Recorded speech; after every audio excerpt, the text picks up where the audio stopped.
സാർവത്രിക പ്രാഥമിക വിദ്യാഭ്യാസം കേരളത്തിൽ ആരംഭിച്ചതിന് ശേഷം അത് രാജാവിൻ്റെ കാലം മുതൽ തുടർന്ന് വരുന്ന അല്ലെങ്കിൽ ഒരുപാട് പള്ളിക്കൂടങ്ങൾ വന്നിട്ടുണ്ട്. അത് പിന്നെ മിഷണറിമാർക്ക് പങ്കുണ്ട്, മുസ്ലിം സംഘടനകൾക്ക് പങ്കുണ്ട്, NS നായർ സർവീസ് സൊസൈറ്റിക്ക് പങ്കുണ്ട്, SNDPക്ക് പങ്കുണ്ട്, എയ്ഡഡ് സ്കൂളുകളുണ്ട്, അൺഎയ്ഡഡ് സ്കൂളുകളുണ്ട്, CBSE സ്കൂളുകളുണ്ട്, ICSE സ്കൂളുകളുണ്ട്, സ്റ്റേറ്റ് സിലബസ് ഉണ്ട്, സെൻട്രൽ സിലബസ് ഉണ്ട്. എന്തായാലും 6 വയസ്സിന് ശേഷം, നേരത്തെ 5 വയസ്സായിരുന്നു, ഇപ്പോൾ 6 വയസ്സിന് ശേഷം കുട്ടികൾ നന്നായി പഠിക്കുന്ന ഒരു സംവിധാനം കേരളത്തിലുണ്ട്. എന്നാൽ അതിന് താഴേക്കുള്ള സംവിധാനത്തെ സംബന്ധിച്ച് ഇപ്പോഴും ഒരുപാട് അലുക്കുലുത്ത് കാര്യങ്ങളാണ് നടക്കുന്നത്. പ്രത്യേകിച്ച് 0 അല്ലെങ്കിൽ പിന്നെ ജനിച്ച അന്ന് മുതൽ 6 വയസ്സ് വരെയുള്ള കാലഘട്ടത്തിൽ ചില കുട്ടികളെ സംബന്ധിച്ച് 5 വയസ്സാണ്, ചോദിച്ചു കഴിയുമ്പോൾ ചിലപ്പോൾ 6 എന്നൊക്കെ പറഞ്ഞ് സ്കൂളിൽ ചേർക്കും. എന്തായാലും 5 വയസ്സ് അല്ലെങ്കിൽ 6 വയസ്സ് വരെയുള്ള കാലഘട്ടത്തിലെ 3-4 പ്രശ്നങ്ങളുണ്ട് ആ കുഞ്ഞുങ്ങളെ നമ്മൾ ശ്രദ്ധിക്കുന്നതിൽ. 3 ഏജൻസികളുണ്ട് എന്നുള്ളതാണ് അതിനകത്ത് വളരെ രസകരമായ കാര്യം. ഒന്ന്, അങ്കണവാടികളുണ്ട്. അപ്പോൾ കുട്ടികൾക്ക് അങ്കണവാടികളിൽ പോകണം. 1000 കുടുംബങ്ങൾക്കൊരു അങ്കണവാടി എന്നുള്ള നിലയിൽ അങ്കണവാടികളുണ്ട്. അതുപോലെ തന്നെ ക്രഷ്, പല അങ്കണവാടികളുമായിട്ട് ചേർത്ത് ക്രഷുണ്ട്. ഇതെല്ലാം എന്താണ് 6 വയസ്സ് വരെയുള്ള 6 മാസം പ്രായമായ കുട്ടികൾ മുതൽ 6 വയസ്സ് വരെയുള്ള കുട്ടികളെയാണ് ഇവിടെ എല്ലാം കൈകാര്യം ചെയ്യുന്നത്.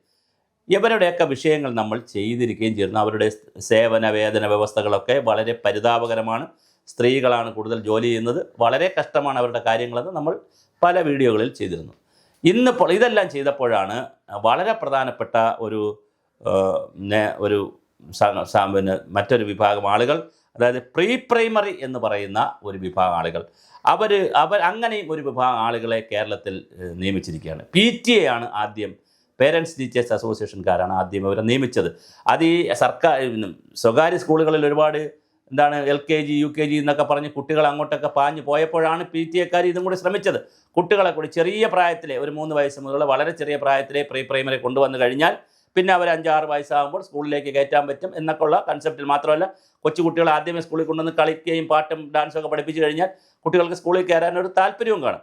അപ്പോൾ അങ്ങനെയാണ് ഇത് തുടങ്ങിയത്. ഒരു 3000-ഓളം പേര് ഇപ്പോൾ അതിന് പ്രവർത്തിക്കുന്നു.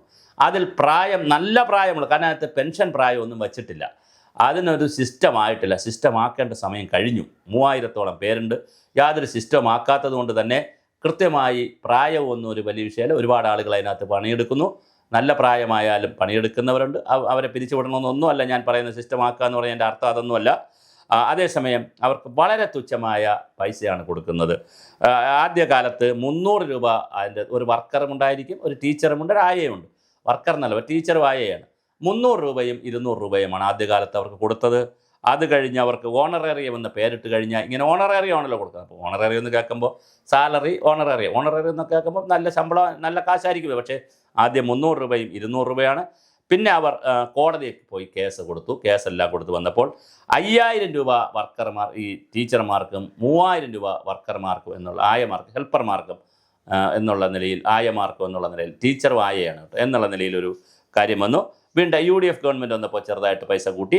വീണ്ടും LDF വന്നപ്പോൾ പൈസ കൂട്ടി. UDF അത് 4000 രൂപയാക്കി വർദ്ധിപ്പിച്ചു. പിന്നെ LDF സർക്കാർ വന്നപ്പോൾ അത് 9000-ഉം 12500 നിന്ന് 12500-ലേക്ക് കൂട്ടി. അങ്ങനെ പല വഴിക്കായി അവസാനം ഇങ്ങനെ അവരെ കൂട്ടി 500-300-ൽ തുടങ്ങി 12000, 9000 എന്നൊക്കെ പറഞ്ഞ് കൂടി വന്നു. പണം ക്രമാനുഗതമായി കൂടി വന്നു. അതിനകത്ത് യാതൊരു തർക്കവുമില്ല. അതുകൊണ്ട് നമ്മൾ ഗവൺമെൻറ്റുകളെ കുറ്റം പറയാനല്ല ഈ വീഡിയോ ചെയ്യുന്നത്. പക്ഷേ അതേസമയം ഇവർ ഇതിൻ്റെ ഇടയ്ക്ക് കേസിന് പോയി. ഒരിക്കൽ കേസിന് പോയപ്പോഴാണ് അവർക്ക് കൂട്ടിക്കൊടുക്കാൻ കോടതി പറഞ്ഞത്. കാരണം ഇവരെയും പ്രാഥമിക വിദ്യാഭ്യാസം നടത്തിക്കുന്നവർ എന്നുള്ള നിലയിൽ പ്രീ പ്രൈമറിക്കാരെയും അംഗീകരിക്കണം എന്ന് പറഞ്ഞുകൊണ്ട് അവർക്ക് ശമ്പളം കൂട്ടിക്കൊടുത്തു, ഈ ഓണറേറിയം കൂട്ടിക്കൊടുത്തു. എന്നാൽ അതിനെ തുടർന്ന് വീണ്ടും ഇവർ ഒരു പ്രാവശ്യം അനുകൂലമായ വിധി വന്നതുകൊണ്ട് ഇവർ വീണ്ടും കോടതിയിൽ പോയി. അപ്പോൾ കോടതിയിൽ ചെന്നപ്പോൾ കോടതി പറഞ്ഞു, ഇവർക്ക് അധ്യാപികമാർക്ക്, അതായത് ടീച്ചർമാർക്ക്, പ്രീ പ്രൈമറി ടീച്ചർമാർക്ക് 27000 രൂപ കൊടുക്കണം, ആയമാർക്ക് 21000 രൂപയും കൊടുക്കണം. അത് നല്ലൊരു ശമ്പള പാക്കേജ് പോലെ ഒരു ഓണറേറിയം പാക്കേജ് പറഞ്ഞു. പക്ഷേ അങ്ങനെ കോടതി പറഞ്ഞിട്ട് നാളിതുവരെ അത് നടപ്പിലാക്കിയിട്ടില്ല. പല സമരങ്ങളും അവർ നടത്തുന്നുണ്ട്, ചർച്ചകൾ നടത്തുന്നു. ഈ ഇടയ്ക്കും സെക്രട്ടേറിയറ്റ് മാർച്ചൊക്കെ നടത്തി. 78 വയസ്സ് വരെ പ്രായമുള്ളവരുണ്ടെന്നാണ് ഞാൻ മനസ്സിലാക്കുന്നത്. 76, 78 അങ്ങനെ തുടങ്ങി പല പ്രായത്തിലുള്ള 78 വയസ്സ് വരെ. 80കാരുണ്ടോ എന്ന് എനിക്കറിയില്ല. പലരും മരിച്ചു പോകുന്നുണ്ട്. അവർക്ക് പെൻഷനില്ല. പിന്നെ പെൻഷൻ എന്ന് പറഞ്ഞാൽ പ്രായമില്ലല്ലോ, അപ്പം മരിച്ചങ്ങ് തീരുകയാണ് ചെയ്യുന്നത്. പെൻഷനില്ല. ഏതെങ്കിലും കട്ട് ഓഫ് ഡേറ്റോ പ്രായമോ എന്തെങ്കിലും വെച്ച് അവർക്ക് പെൻഷൻ സ്കീമുകളൊക്കെ കൊടുക്കേണ്ടതാണ്. ഇത്രയും പ്രായമുള്ളവർക്ക് പ്രവർത്തിക്കാനും പ്രായോഗികമായി ബുദ്ധിമുട്ടുണ്ട്. ഒരുപാട് രോഗങ്ങളും പ്രശ്നങ്ങളൊക്കെ എന്ന് പറഞ്ഞാൽ അതിൻ്റെ അർത്ഥം ഇപ്പോൾ ഉള്ളവരെ പിരിച്ചുവിടണമെന്നല്ല, പക്ഷേ ഇനി നിയമിക്കുമ്പോൾ ഉള്ള കാര്യങ്ങളിലൊക്കെ ഒരു ചിട്ട വളരെ കൃത്യമായി കൊണ്ടുവരേണ്ടതുണ്ട്. അതുപോലെ തന്നെ ഈ സ്കൂളുകളിൽ പഠിക്കുന്ന കുട്ടികൾക്ക് പുസ്തകം കൊടുക്കുന്ന വകയിലൊക്കെ ചില സ്കൂളുകളൊക്കെ ചില അഭ്യാസമൊക്കെ കാണിച്ചു. അതിനെതിരെ ബാലാവകാശ കമ്മീഷൻ നിയമം കൃത്യമായി ഒരു ഉത്തരവിട്ടു. പ്രത്യേകിച്ച് ചെട്ടപ്പറമ്പ് ഗവൺമെൻറ് UP സ്കൂളിലെ ഒരു കുട്ടികളിൽ നിന്ന് ഫീസ് ഈടാക്കുകയും സ്വകാര്യ കമ്പനികളുടെ പുസ്തകം കൊണ്ട് കുട്ടികൾക്ക് കൊടുക്കുകയൊക്കെ ചെയ്തു. പക്ഷേ അത് ബാലാവകാശ കമ്മീഷൻ ഇടപെട്ടുകൊണ്ട് അത് ചെയ്യാൻ പറ്റില്ല എന്ന് പറഞ്ഞു. അത് സൗജന്യമായിരിക്കണമെന്ന് പറഞ്ഞു. അങ്ങനെ അത് സൗജന്യമായിട്ട് കൊടുക്കുന്നു. 2014 WPC, അതായത് റിട്ട് പെറ്റിഷൻ C നമ്പർ 5506 ഒരു സംയുക്തമായ കേസിലാണ് ഹൈക്കോടതി ആദ്യമായി വിധി പറഞ്ഞത്. അത് കഴിഞ്ഞ് അതിനു മുമ്പ് 2012 ഒരു ഹൈക്കോടതിയുടെ തന്നെ ഡിവിഷൻ ബെഞ്ചിൻ്റെ വിധി എക്സിബിറ്റ് P1 വെച്ചുകൊണ്ടുള്ള ഒരു വിധിയും വന്നിരുന്നു. സർക്കാർ പ്രീ പ്രൈമറി വിദ്യാഭ്യാസം ഭരണഘടനാപരമായ ഉത്തരവാദിത്വമാണ് എന്ന് പറഞ്ഞുകൊണ്ടാണ് ആദ്യം 5000-വും 3500 ഓണറേറിയമാക്കി മാറ്റിയത്. പിന്നെ അത് 9000-വും 12,000-വും 9,000 ഒക്കെ ആയി. അപ്പോൾ എന്തായാലും ഇത് ദേശീയ വിദ്യാഭ്യാസം നടക്കുന്നത് വരെ സേവന വ്യവസ്ഥ രൂപീകരിക്കാൻ കഴിയില്ലെന്ന് ഒരു നിർദ്ദേശം വന്നിരുന്നു. പക്ഷേ ദേശീയ വിദ്യാഭ്യാസ നയമൊക്കെ വന്നു കഴിഞ്ഞു. ഹൈക്കോടതി വീണ്ടും കൂട്ടണമെന്ന് പറഞ്ഞുകൊണ്ട് ഹൈക്കോടതിയുടെ പുതിയൊരു ഉത്തരവ് വന്നത് മാസം 27,000 രൂപ ടീച്ചർമാർക്കും അധ്യാപകർക്കും ആയമാർക്ക് 22,500 രൂപയും കൊടുക്കണമെന്ന് 2025 മാർച്ച് മാസം മുതൽ ഇത് ബാധകമാക്കണമെന്ന് പറഞ്ഞു. ഇപ്പോൾ 6-7 മാസമായി ഇപ്പോൾ ബാധകമാക്കണമെന്ന് പറഞ്ഞു. ഈ വർധനവ് 2012 മുതൽ വേണമെന്നുള്ള ഒരു തീരുമാനവും അതുപോലെ എടുക്കുകയും വേണമെന്നുള്ളതാണ് ടീച്ചർമാരുടെ ഒരു ആവശ്യം. കുറച്ച് നേരത്തെ ബാക്ക്ലോഗ് വെച്ച് കൊടുക്കണമെന്നുള്ളതാണ് ടീച്ചർമാരുടെയും ഹെൽപ്പർമാരുടെയും ഡിമാൻഡ്. അതുപോലെ തന്നെ ഈ സർക്കാരിനെ സംബന്ധിച്ചിടത്തോളം ഇത് വളരെ ഗൗരവമായി പരിഗണിക്കേണ്ട ഒരു വിഷയമായി നിൽക്കുകയാണ്. മറ്റൊരു വിഷയം അവർ ഡിമാൻഡ് വെക്കുന്നത്, അത് അവരുടെ ഡിമാൻഡാണ്, ആവശ്യം ന്യായമാണ്. നമുക്കപ്പോൾ പെൻഷൻ പലപ്പോഴും കൊടുക്കാൻ പറ്റുന്നില്ല. പെൻഷൻ കൊടുക്കാൻ പറ്റാത്തത് കൊണ്ട് തന്നെ ചില പ്രശ്നങ്ങളുണ്ട്. ക്ഷേമനിധി പോലുള്ള കാര്യങ്ങൾ അവർക്കില്ല. ESA പോലുള്ള ആനുകൂല്യങ്ങളില്ല. അതുപോലെ മെഡിക്കൽ ഗ്രാറ്റുവിറ്റി, മറ്റു കാര്യങ്ങൾ, ലീവിൻ്റെ പ്രശ്നങ്ങളുണ്ട്. അപ്പോൾ ഇത്തരം പ്രശ്നങ്ങളുള്ളതുകൊണ്ട് എന്തുകൊണ്ട് അവരെ സർക്കാർ ഉദ്യോഗസ്ഥരുടെ സ്കെയിലിലേക്ക് പരിഗണിച്ചുകൂടാ എന്നൊരു ചർച്ചയും വരുന്നുണ്ട്. തീർച്ചയായും ഇത് ഗവൺമെൻറ് പരിഗണിക്കേണ്ട വിഷയങ്ങളാണിത്. കാരണം അവരെ സർക്കാർ സ്കെയിലിലേക്ക് തന്നെ കൊണ്ടുപോകണം. അംഗനവാടിക്കാരെ കൊണ്ടുപോകണം, ക്രഷുകാരെ കൊണ്ടുപോകണം.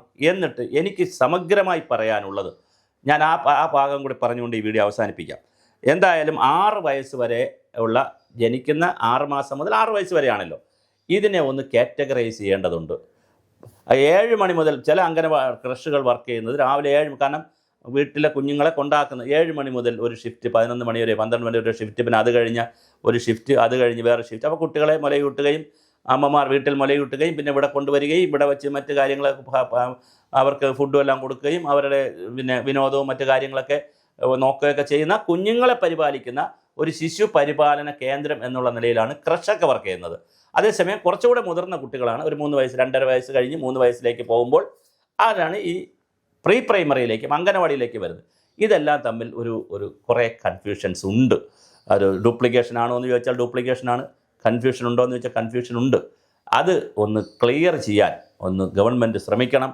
ഇവരെ എല്ലാവരും ഇപ്പോൾ ഉള്ളവരെ അത് ക്ലിയർ ചെയ്യുമ്പോൾ അതിൻ്റെ അർത്ഥം പുതിയ ഉള്ളവരെല്ലാവരും പിരിച്ചുവിടണം. ഒരാളെ പോലും പിരിച്ചുവിടാതെ വളരെ കൃത്യമായി ഈ 3000 പേരെയും വേറൊരു 66,000 പേരുണ്ട്, കൃഷിക്കാർ കുറച്ചുപേരുണ്ട്, ഇതിനൊരു സമഗ്രമായ പാക്കേജ് ഗവൺമെൻറ് പ്രഖ്യാപിക്കുകയും അത് വളരെ കൃത്യമായി നിലവിലുള്ള ആളുകൾക്ക് കൊടുക്കുകയും, നേരത്തെ ഞാൻ പറഞ്ഞതുപോലെ ഒരു പ്രീ പ്രൈമറി സ്കൂൾ കോംപ്ലക്സ് എന്നുള്ള ഒരു കൺസെപ്റ്റ് ഞാൻ മുന്നോട്ട് വയ്ക്കുകയാണ്. അത് ചർച്ച ചെയ്യപ്പെടേണ്ട ഒരു കൺസെപ്റ്റാണ്.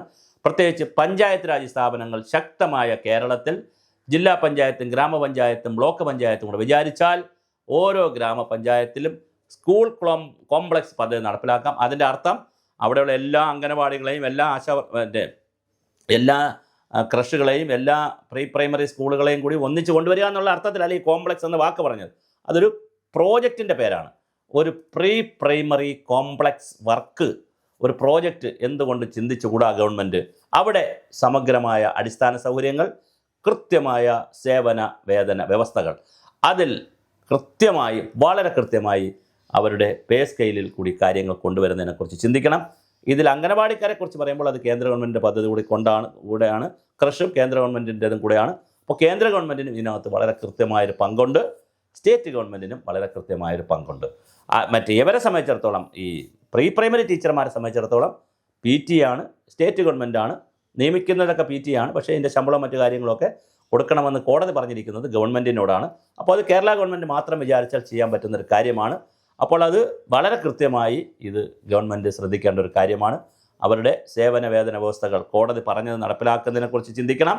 അതുപോലെ അവരുടെ ഏറ്റവും വലിയൊരു ഡിമാൻഡായിട്ടുള്ള അവരുടെ ഇതുണ്ടല്ലോ, അവരുടെ പേ സ്കെയിലിലേക്ക് ഒരു പേ സ്കെയിലൊക്കെ നിശ്ചയിച്ച് അവരെ സ്ഥിരപ്പെടുത്തി നിശ്ചിത കാലഘട്ടത്തിൽ പെൻഷൻ പറ്റുന്ന, നിശ്ചിത വയസ്സിൽ പെൻഷൻ പറ്റുന്ന രീതിയിലാകുമ്പോൾ കുറേ തൊഴിലവസരങ്ങളും വരും.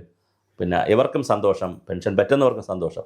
അങ്ങനെയൊക്കെ ചെയ്യുമ്പോഴും നിലവിൽ ജോലിയുള്ളവരെ പരമാവധി പ്രൊട്ടക്റ്റ് ചെയ്തുകൊണ്ട് വേണം ചെയ്യേണ്ടത്. പരമാവധി എല്ലാവരെയും പ്രൊട്ടക്റ്റ് ചെയ്തുകൊണ്ടുള്ള ഒരു സംരക്ഷിതമായിട്ടുള്ള, നിലവിലുള്ള ആളുകളെ സംരക്ഷിക്കുന്ന നിലയിലുള്ള, എന്നാൽ എന്തെങ്കിലും പരിഷ്കാരം നടപ്പിലാക്കുകയാണെങ്കിൽ അത് വരുന്ന പുതിയ ആളുകൾക്കെന്നുള്ള നിലയിലുള്ള പേ സ്കെയിലല്ല, മറ്റ് പരിഷ്കാരങ്ങൾ ഒക്കെ എന്തെങ്കിലും ഇപ്പോൾ ഏജിൻ്റെ കാര്യമോ പ്രായത്തിൻ്റെ കാര്യമോ പെൻഷൻ പറ്റുന്നതിൻ്റെ പ്രായമൊക്കെ വയ്ക്കുകയാണെങ്കിൽ അത് ബാക്കിയുള്ളവർക്ക് കൂടി പുതിയതായി വരുന്നവർക്ക് പ്രായോഗികമായി പറഞ്ഞുകൊണ്ട് നിലവിലുള്ളവരെ കൂടി നിലനിർത്തിക്കൊണ്ടൊക്കെ ഉള്ള വളരെ കൃത്യമായിട്ടുള്ള ചില പരിപാടികൾ ആലോചിക്കണം. ഇനി പേ സ്കെയിൽ നടത്താൻ കുറച്ച് സമയമോ സാവകാശമൊക്കെ ആവശ്യമുണ്ടെങ്കിൽ അവർക്ക് പെൻഷൻ പറ്റുമ്പോൾ ഒരു പെൻഷൻ തീയതി നിശ്ചയിക്കുകയും പെൻഷൻ പറ്റുമ്പോൾ അവർക്ക് പെൻഷൻ വർഷം നിശ്ചയിക്കുകയും പെൻഷൻ കൊടുക്കുകയും മറ്റാനുകൂല്യങ്ങൾ കൊടുക്കുകയും പെൻഷൻ പറ്റുമ്പോൾ ഒരു തുക കൊടുക്കുകയൊക്കെ ചെയ്യുന്ന രീതിയിലേക്കുള്ള ചില പാക്കേജുകളും, 2 പാക്കേജാണ് ഞാൻ പറയുന്നത്, അത്തരം പാക്കേജുകൾ ഗവൺമെൻറ്റിന് ആലോചിക്കാവുന്നതാണ്. എന്തായാലും പുതിയ പഞ്ചായത്ത് രാജ് സ്ഥാപനങ്ങൾ വരുമ്പോൾ സ്വാഭാവികമായിട്ട് ഈ അടുത്ത പുതിയ ഗവൺമെൻറ് ഉടനെ വരുമല്ലോ. ഏതായാലും XOR നമ്മൾ LDF ആണോ UDF ആണോ എന്നൊന്നും പറയാൻ ഞാൻ ആളല്ല, അതൊക്കെ ജനങ്ങൾ തീരുമാനിക്കട്ടെ. എന്തായാലും ആരായാലും പുതിയ ഗവൺമെൻറ്റിൻ്റെയും പുതിയ പഞ്ചായത്ത് രാജ് സ്ഥാപനങ്ങളുടെയും മുന്നിൽ വെക്കുന്ന ഏറ്റവും മനോഹരമായ ഒരു അജണ്ടയായി നമുക്കിതിനെ കേരളത്തിൽ ചർച്ച ചെയ്ത് കൊണ്ടുവരേണ്ടതുണ്ട്.